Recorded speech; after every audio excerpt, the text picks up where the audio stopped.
Hey, good afternoon. Welcome to Kevin Stoda on the Porch. I want to share from you about a man named Friedrich Douglass because too many Americans, especially white Americans, don't know much about Friedrich Douglass. And this article comes from this month's National Parks magazine. I donate to America's National Parks, and you should too.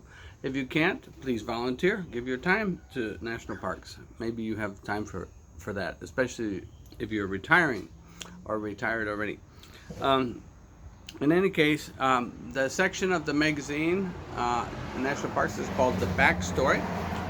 And here's a story about Frederick Douglass and his home in Washington, D.C. He lived in many places, including England, but this is the story from his home and from America. Okay. Renaissance man. Did you know that? Frederick Douglass was a Renaissance man. Frederick Douglass' home tells the story of a man who overcame enormous obstacles and paved the way for others to do the same. Take the Green Line subway train to Anacostia in the southeast quadrant of Washington, D.C. To past the Thurgood Marshall Academy on Martin Luther King Jr. Avenue. Past the Baptist churches, the barber shops, and the colorful row houses, and you'll find a house perched high on a hill. The man who lived in this house launched a civil rights movement long before Marshall and MLK had landmarks named after them, long before civil rights had become a household term. This picture of Frederick is from 1865, so the year of Lincoln's assassination, end of the Civil War too. Walk into the visitor center at the Friedrich Douglass National Historic Site, just steps from the Douglass home, and you'll hear a park volunteer repeat the words highlighted in the park's short film, agitate, agitate, agitate. She says, "What does the agitator in a washing machine do?" The volunteer asked a group of visitors, mostly children. "It moves things around. It stirs the pot." That's what Frederick Douglass did. He stirred the pot. And he encouraged others to follow his lead, amassing an enormous list of achievements for a black man born in the early 19th century, or in fact for any person of any race born in any era. Frederick Bailey was his name when born into slavery on a farm outside of Easton, Maryland in 1818. After escaping from slavery, though, in 1838, he would change his name to Douglass to avoid being captured. When he was only 8 years old, his master's wife started to teach him to read using the Bible, a move that could have landed her in prison. When she was forced to stop, a young Douglass tricked other children into teaching him one letter of the alphabet at a time, according to Braden Painter, an interpretive ranger at the park. Words were the lever that Douglass used to change the world, Painter says, and he was always making arguments. In fact, this house is an argument. It says, "I'm a gentleman, and you must treat me as one." As visitors entered the house, they were taken into the living room, which still contains busts common to Victorian homes of the time. The wallpaper features colorful tropical plants, a nod to Douglass's work as the U.S. Minister to Haiti under Benjamin Harrison administration. To the right of the entrance is the sitting room where Douglass would teach his grandchildren history lessons or show them how to play the violin. Beyond the living room is the study where he would spend up to 5 hours a day paging through one of the thousands of books he owned or drafting speeches and correspondences with friends and associates, including Susan B. Anthony, Ida B. Wells, and even Mark Twain. I didn't know that. Did you? Okay, here's another picture of the aging Mr. Frederick Douglass. How did Douglass rise from slavery to become a member of Washington's elite? When he was 20 years old, he borrowed papers from a free black sailor and escaped from bondage, moving to New York and then to Bedford, Massachusetts.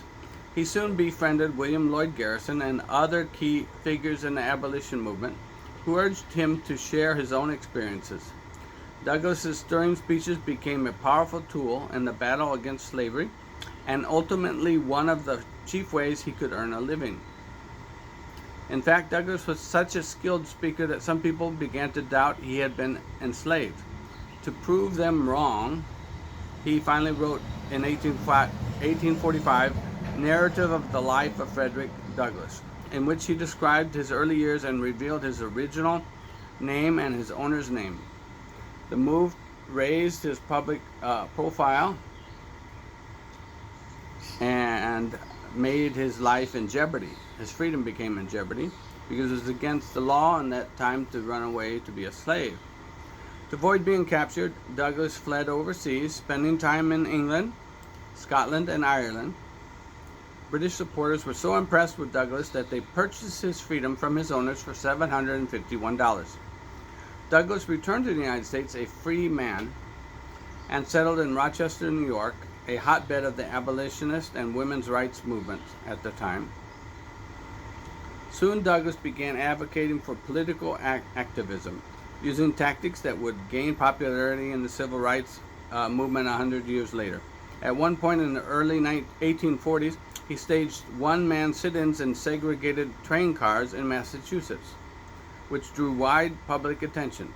When the Supreme Court ruled in 1857 that fugitive slaves could be captured in a free state, returned, and enslaved once again, Douglass even considered resorting to violence.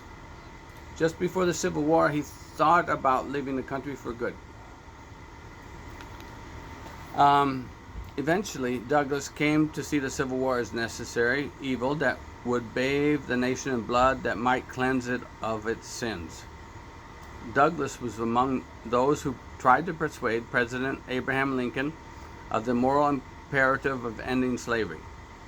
In 1864, at Lincoln's second inaugural, he says, "Every drop of blood drawn with the lash shall be paid by another drawn with the sword, as was said 3,000 years ago.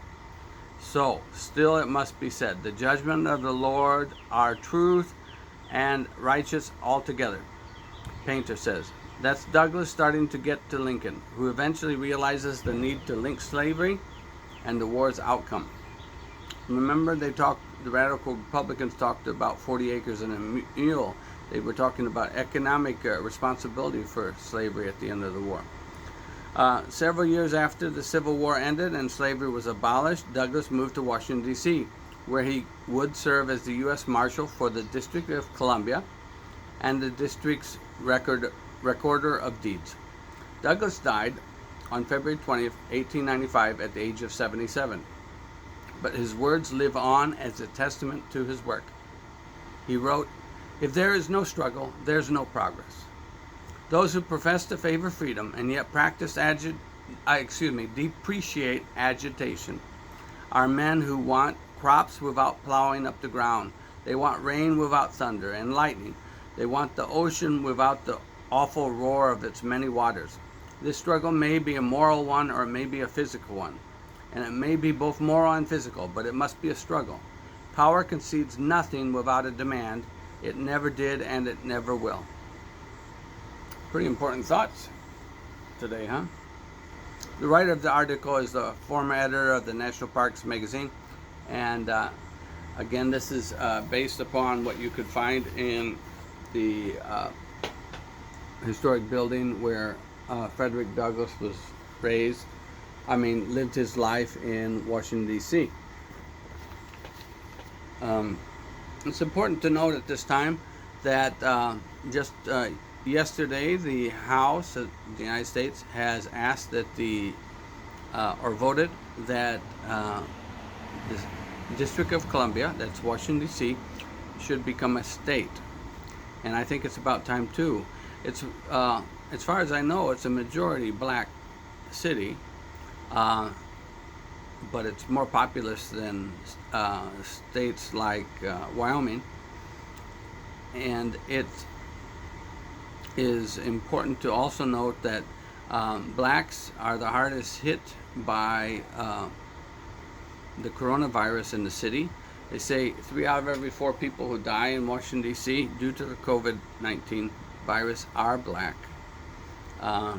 During the protest This past month in Washington, D.C., many physicians and medical personnel joined the protest. Many of them were black.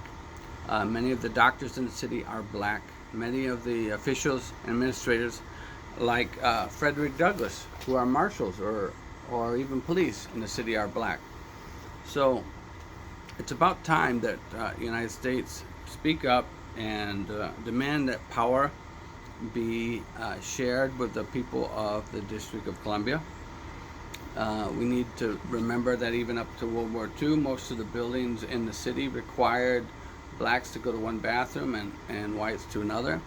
And there's a lot of reparation we should consider undertaking, and one of them would to give these people the power, the people who built the city, all the way back to Benjamin Banneker, the right to have their own state and their own voice in government.